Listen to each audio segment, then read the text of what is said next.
वो 22 दिसंबर की कड़कड़ाती सर्दी की रात थी। सरहिंद के सूबेदार वजीर खान ने गुरु गोबिंद सिंह जी की माता, 9 वर्ष के पुत्र जोरावर सिंह और सबसे छोटे 6 वर्षीय पुत्र फतेह सिंह को बंदी बनाकर ठंडे बुर्ज में डाल दिया था।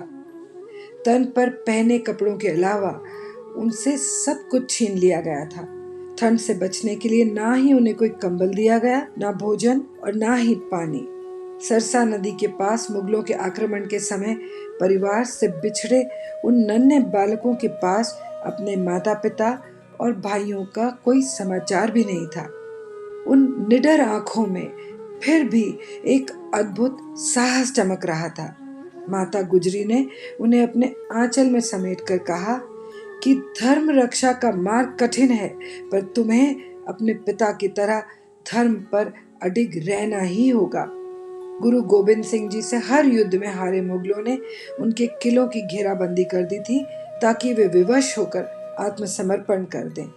6 महीने की घेराबंदी, पानी और अनाज की कमी के बाद भी जब वे अडिग रहे, तब औरंगजेब ने उन्हें कुरान भेजकर आनंदपुर दुर्ग से सुरक्षित निकल जाने देने का वचन दिया था। लेकिन सरसा नदी के पास उन पर हमला कर दिया गया, जिसमें उनके कई सैनिक मारे गए। उनकी माता और 2 छोटे बालक वहीं उनसे बिछड़ गए थे। गुरु गोबिंद सिंह जी को झुकाने में असफल रहे वजीर खान ने हताश होकर उनके बच्चों को बंदी बनाया था, ताकि उनका धर्म परिवर्तन करके गुरु जी को नीचा दिखा सके। हर सुबह उन दोनों बालकों को अदालत में लाया जाता था। इस्लाम स्वीकार करने के प्रलोभन दिए जाते थे। कहा जाता था कि तुम्हारे पिता ने तो तुम्हें बचाने का कोई प्रयास नहीं किया है, लेकिन यदि तुम मुसलमान बन जाओ तो धन दौलत लेकर ऐशो आराम से जी सकते हो। अपनी आस्था पर अडिग उन दोनों बालकों को तरह तरह की यातनाएं देकर इस्लाम अपनाने के लिए विवश किया जाने लगा। एक बार तो फतेह सिंह जी को पेड़ से बांधकर सैनिकों द्वारा उन पर गुलेल से पत्थर बरसाए गए। उनकी एक आंख में गंभीर चोट भी आई।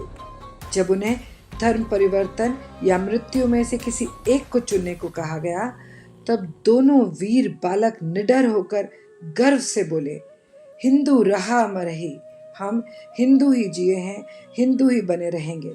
4 दिन के जीवन की लालच में हम अपने धर्म का त्याग नहीं करेंगे।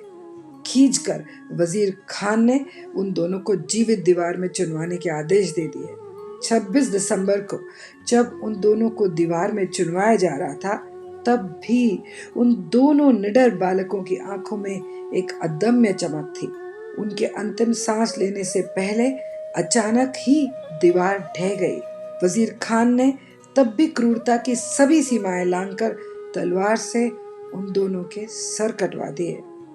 माता गुजरी के प्राण नन्हे पोतों के बलिदान के समाचार पाते ही निकल गए।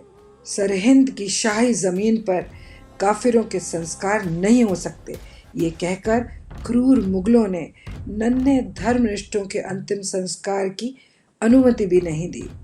तब दीवान तोडरमल आगे आए और जितनी भूमि पर माता गुजरी और दोनों बालकों के शरीर रखे थे, उतने स्थान पर उन्होंने 78,000 सोने की मोहरें बिछा दी और वजीर खान को उतनी भूमि बेचने पर विवश कर दिया।